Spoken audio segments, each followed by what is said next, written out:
So, one of the things I notice with other people and with myself is this belief that we need to struggle, we need to suffer, we need to outwork other people if we want to experience a life of joy and fulfillment. I think many of us feel like if we're not doing something good or if we're not working hard enough, then we don't deserve the things that we want.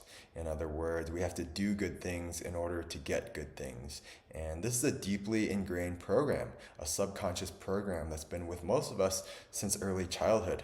I think a lot of us grew up in families with parents who just wanted to set us up for success in the future, to set us up and teach us how the world works, how to work hard. And so a lot of us were rewarded for our hard work. We were rewarded for accomplishing difficult things, and this is a great thing. But as a child, a lot of us, what we took away from this, a little lesson we learned, is that when we make others happy, then we get what we want. That we can't have good things, we have to earn good things. And so, looking back at my childhood, this is a dynamic and a feeling that I remember very well.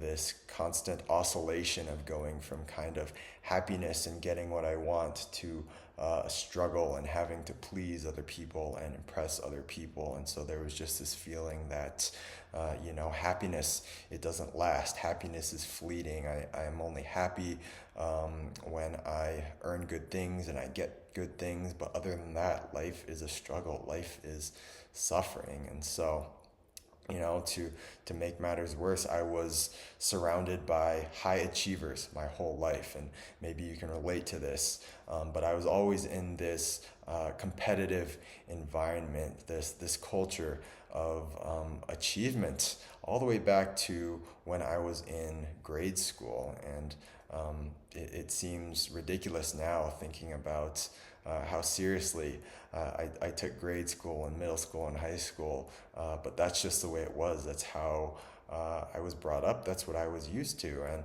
on top of that, I was an athlete my whole life as well. And I played all the way through college, and I was always a smaller guy, so I was always comparing myself to the person next to me, trying to keep up with the bigger, stronger, faster guys.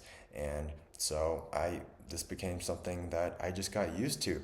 That this idea that we only get rewarded when we work hard or when we're outworking the person next to us, and those times when we kind of sit back and take a break from life, or we miss a workout or a work opportunity or something like that. There's this doubt that creeps in that I don't know if I deserve it as much as other people. And so what happens is we start to project these attitudes. We take our experiences with our parents, with teachers and coaches and any authority figures in our life, and we project them onto life itself, onto God or the universe, whatever you want to call it.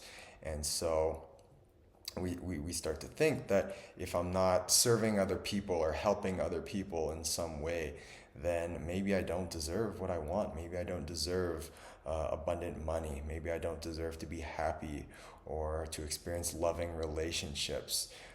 Maybe I just deserve to be punished and to suffer like everybody else, right? The brain kind of looks around at the world and other people, and it says, look at all these bad things that are happening to other people. What if they happen to me? And so we go into this protective self-preservation mode. Like right now, I'm looking at some of the things happening around the world in the Middle East, the hurricanes, all the victims losing their lives and their homes here in the U.S. And what's going through my head is these people, they don't deserve this any more than I deserve this. Like, why am I not suffering like them? And so to this day, kind of when things aren't panning out and unfolding the way that I want, whether it be business or relationships or life in general, I notice that my mind kind of automatically goes to this place that I will feel it viscerally in my body. I'll feel this pressure, this restlessness there's something more that I need to do. There's something I need to be. I feel like there's always somebody kind of watching me and judging me, and I need to live up to these standards. And these all come from our childhood programming. Um, but whenever I give in to this, whenever I say maybe I need to put out another video, it comes out, it's very forced. The action is forced, and it never turns out very well. There's times when I think, maybe I should just forget about doing something unique and just go get an average job like the average person. Get a job that I hate, and I'll have problems, but at least they'll just be the average person's problems. And so these thoughts, they can be very, very convincing, and I think all of us bump up against them from time to time, especially when the mind is sort of in the unknown and it can't predict what's going to happen next. But what's been very clear to me is that moving forward, this type of energy and this type of action will no longer be supported in the sort of new earth that we're creating. We're moving into a completely different time, and we're living in a time where we have a lot of luxuries, where there's more than enough to meet the basic needs of every person. And so at this time, we are all going to be called to shine our light in our unique ways. Each of us is going to be called to follow our passion, to follow our joy, to do what excites us. And because these emotions are kind of the language of the soul.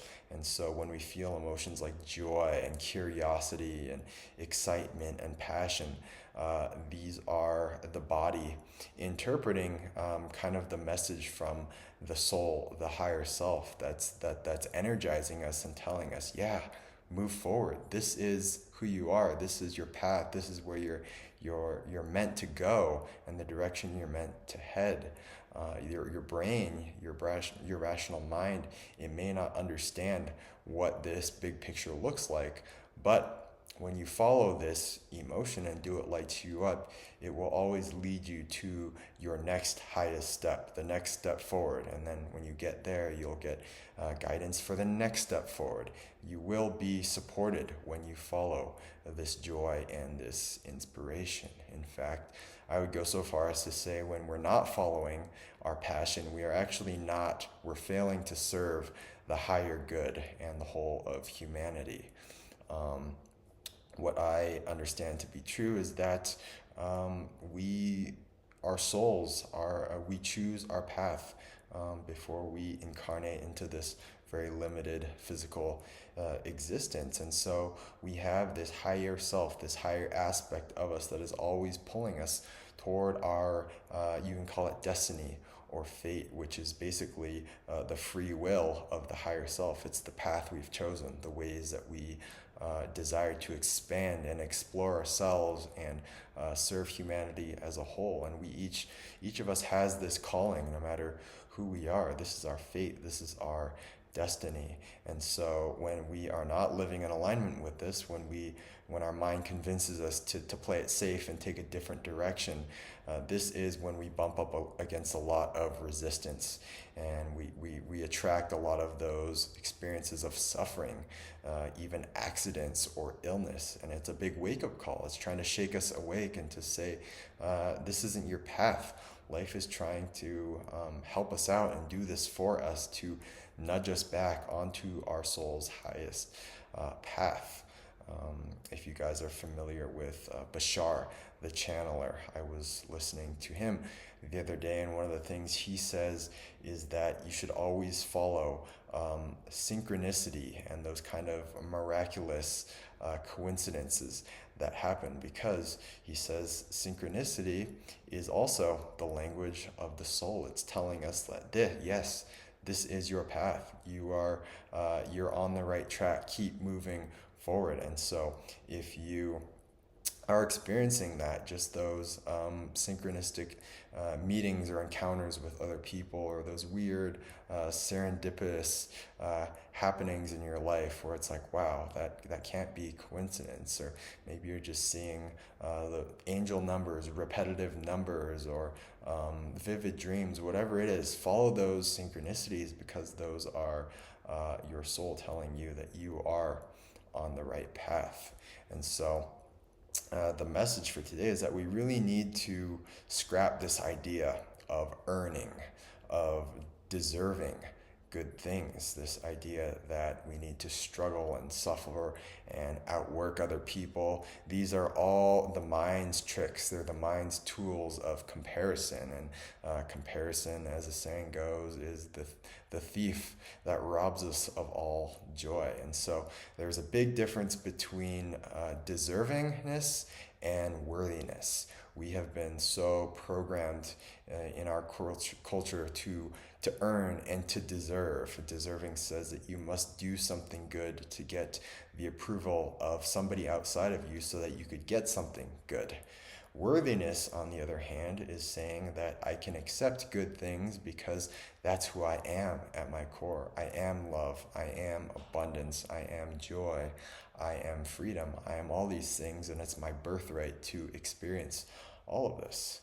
Now, this doesn't mean that there won't be challenges and obstacles, but we can reframe these challenges to look at them from a place of curiosity and wonder. Like, wow, why did I attract this challenge? What is this challenge trying to teach me? What's it trying to show me about myself? How is it trying to nudge me back onto my path? Rather than taking a victim view of our challenges and saying, why is this happening to me? We could say, why is this happening for my greatest good? Why is everything unfolding in my favor? And so everything is a choice. That is what I've come to understand, is this whole physical existence. It is a choice. We choose to come here. We choose our path. The obstacles that we create for ourselves are only for our own evolution and our own growth. This is the only way that we could experience the process of growth and expansion, is to attract these things. And so when we look around and we see other people suffering and struggling, the suffering that other people are creating for themselves to put them on their soul's path is it's really not our business. It's not for us to worry about. And so we shouldn't be comparing our suffering with others, saying, I should be suffering more.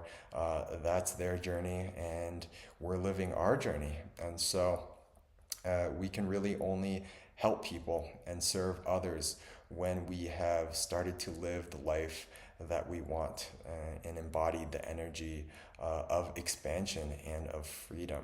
This is how we show other people out of this programming, out of the matrix, is by first embodying this life ourselves, and showing others that there is a way, being a way shower and leading by example. So guys, thank you for joining me today. If you enjoyed this video, please be sure to hit the thumbs up down below and subscribe if you are new to the channel. If you're looking for a one-on-one coaching, I do have that available. I'll put the information down in the description below.